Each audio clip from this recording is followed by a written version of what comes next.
గొప్ప ధైర్యం. అందరూ నాతో కలిసి పలకండి. దేవుని ధైర్యమే భయమే గొప్ప ధైర్యము. దేవుని భయమే గొప్ప ధైర్యము. గుర్తుపెట్టుకోండి. ఈ విషయాన్ని గుర్తుపెట్టుకొని కీర్తన గ్రంథం 128:1 చదవండి. ఎవరో ఒకరు చదవండి. యెహోవా యందు భయభక్తులు కలిగి ఆయన త్రోవల యందు నడుచు వారందరూ ధన్యులు. ఇప్పుడు బాగేనండి. ఇక నేను ఈరోజు మీకు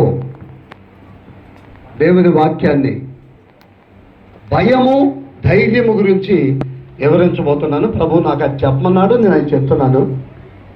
ఇక జాగ్రత్తగా వినండి ప్రభు మాటలు. ధైర్యము లేని వారు ఏమయ్యారు అనేది కూడా మీకు బైబిల్లో నుండి చూపిపోతున్నాను. ధైర్యం లేని మనుషులు కొందరు ఉన్నారు. ధైర్యం అంటే దేవుని యందు ధైర్యం లేని వారు, భయము లేని వారు కొందరు ఉన్నారు. దేవుని యందు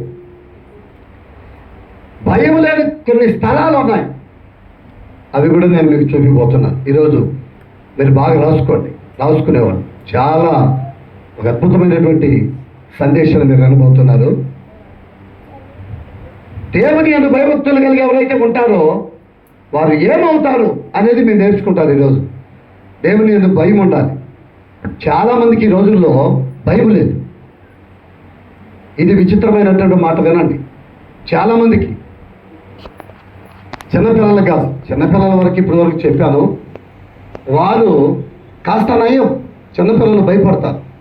కానీ పెద్దలకు భయం లేదు. దేవుడు అంటే సంఘం అంటే భయం లేదు, ప్రార్థన అంటే భయం లేదు, ఉపవాసం అంటే భయం లేదు. దేవుని సన్నిధికి పరిగెట్టి నేను దేవుని సన్నిధిలో కలిసి కనపడాలి, అందరికంటే ముందు నేను వెళ్ళాలా, అందరికంటే ముందు నేను బైబిల్ చదవాలా, అందరికంటే ముందు నేను పాట పాడాలా, కొన్ని వాయిద్యములు కూడా నేను నేర్చుకోవాలన్న భయం లేదు. చాలామంది భయముకు అందరు కాదు, కొందరు దూరమయ్యారు.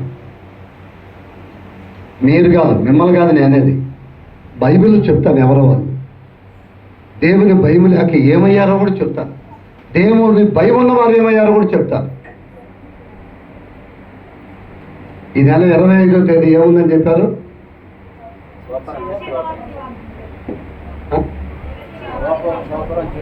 గోపవరంలో చర్చి ఓపెనింగ్.